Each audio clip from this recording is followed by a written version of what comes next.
Stars shining bright above me. Night breezes seem to whisper. And hola, welcome back to the channel. I am ThreeFiddy. So I've had a pretty long day today, and this evening I decided to put together an impromptu wine review. So for tonight, I've decided to give this bottle a try. So it's a Rioja, or as we normally call it in the UK, Rioja. It's derived from the northeastern part of Spain, in the place called Rioja, even quite close to the Basque County. So it's my experiences with Rioja has been generally quite good. I've rarely ever come across a bad one, which isn't the same, cannot be said with, say, Bordeaux. So one interesting point is with this particular sample is its price. I've got it for £8.99 as part of a multi-bottle deal from Majestic. Normally retails are about £11, but even so, that represents good value, especially when you consider its vintage and the general overall sort of presentation of the wine itself. It does appear to be like a wine of quality, so it's reassuring, and I'm quite excited to give this a try. So if you watch this space, I'll be right back. Thank you.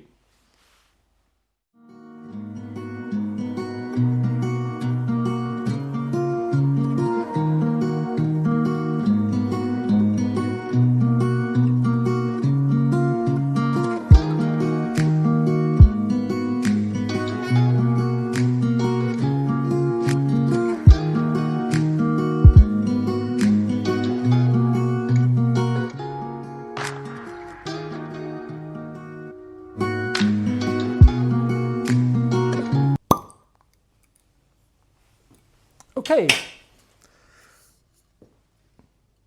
let's give us a little pour, and I'm just going to sample the perfume first, or the nose. I decided just to use a conventional Bordeaux glass, but I think it will be sufficient to allow the wine to express itself. Yeah. Very nice. So I could detect a good use of oak there. It's been aged pretty well. Interesting point about Rioja is around about the mid 19th century, the French waded in, looking to extend their trade. I believe it's something to do with the fact that their vineyards back in France were all suffering from infection. All the wine, the grapes, the vines were not in a good state, so they needed to diversify in terms of where they can grow grapes. So they found a place suitable climate, which happened to turn out to be in the Rioja. But what the French did do was encourage the winemakers in Spain to store their wines in oak barrels. So I believe that's the reason why Rioja are indeed kept in oak barrels. So yeah, and definitely you could definitely detect that oak in this particular example. Yep, so it's a nice rounded, fruity, plummy characteristic. Yeah, it's just very very typical of Rioja. Nothing surprises me from the nose at all. So yeah, it's all good so far. So I'm going to give it a little taste now.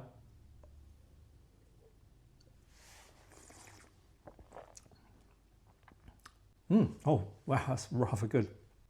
Okay, yeah, it's a hint of spice there. Yeah, it's a hint of spice. It's almost like a Bordeaux, even, dare I say that. It's yeah, it's very interesting. But what differentiates a Rioja from a typical Bordeaux is you can detect a little bit of sort of the dry fruit aspect in the Spanish wine. So that's probably the only thing, well, for me, that can sort of remind me I'm not drinking a your typical kind of French Bordeaux. Yeah, it's all, yeah, so far so good.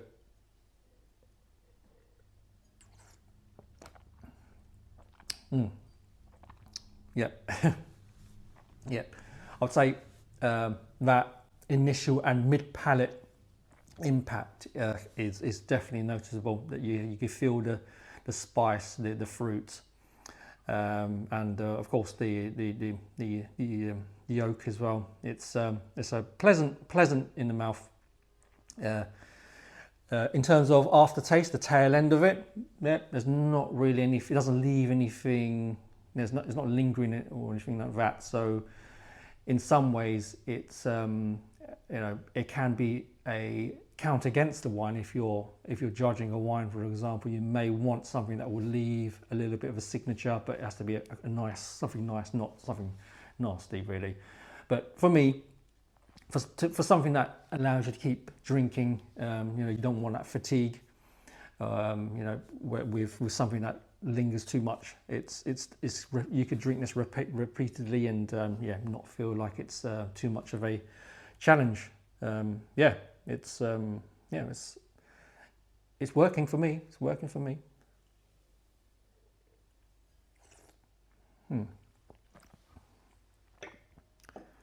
Yeah, so I would say, in a nutshell, it's a very drinkable wine. It's especially if you want an alternative to a Bordeaux.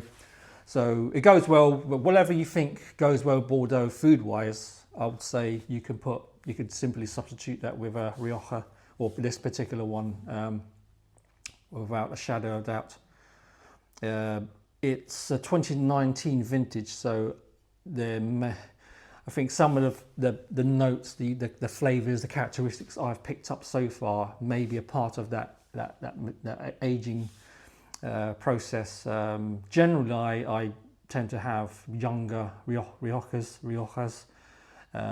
generally between the 2 to 3 year range. But yeah, this is pushing 6 years, and it's I think it's in my opinion, maybe it's around that. It's at its peak for this grade of or class of wine. For £8.99, I'm struggling to find a Bordeaux that can match this in terms of intensity as well as complexity. It's just going back to my experiences with Bordeaux. If you're spending around that £8 to £9, £10 range, you are on sort of shaky ground. It is very hit and miss. Bordeaux generally start to, on average, become more palatable the more you spend. It's just that the quality comes at a price. So yeah, it's but this is an incredible value. I would definitely tap up your local wine merchant and see if they got any in stock and buy bulk. So even better value for money. So this one I believe is like all Riojas, is the primary grape is the Tempranillo, but they also use a little bit of Grenache tinta, which is basically red Grenache in English. So it's just two grapes, a blend of two grapes, and it works really well. It's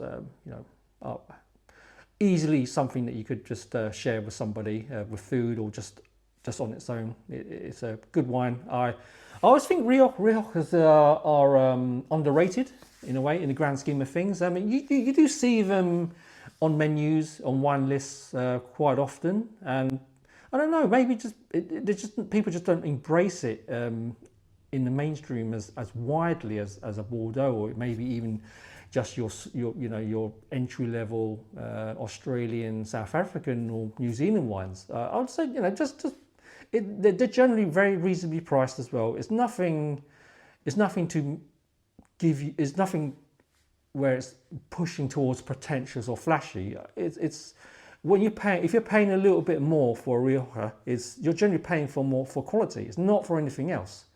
So I don't think I don't think it suffers that luxury bubble pricing that you get with those more sought after French wines.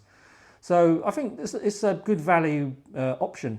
So that and maybe Chianti Classico. Again,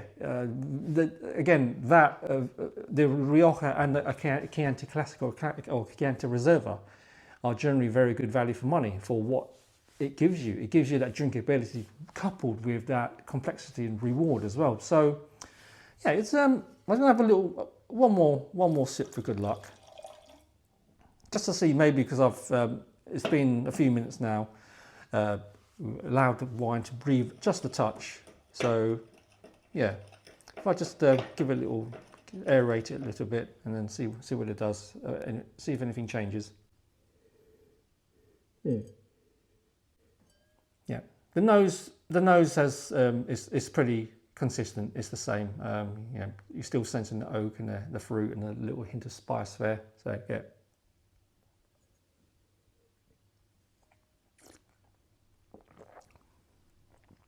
Yeah, it's lovely. And I'm still feeling that nice surge of flavours just at the start and mid palate, and it just falls off nicely, almost like a dry wine. That's kind of a term you don't use to describe reds. They generally that term is normally reserved for white wines and champagnes and such. So it's yeah, I like it. It's thankfully it's turned out to be a good one, because I've got I think I've got another one, so I'll be certainly happy to drink through these and order some more again. So that's about it from me this evening. I just thought I'd put together something quick, and again, it's a wine that I think it's inclusive. I could pick up something fancy from an independent wine merchant somewhere and tell you how great it is, but then what good is it if it costs a lot of money and it's very difficult to get hold of, if due to limited supply and limited options of wine merchants who have it in stock. I generally just want to cover wines that you could get up and down the country very easily, at a very realistic price level, and I think this one has ticks the boxes really well, and I'm happy to recommend it. So thanks for watching, and I am ThreeFiddy, so I look forward to following up again with some more content very soon. So have a good evening all. Take care now. Stars shine.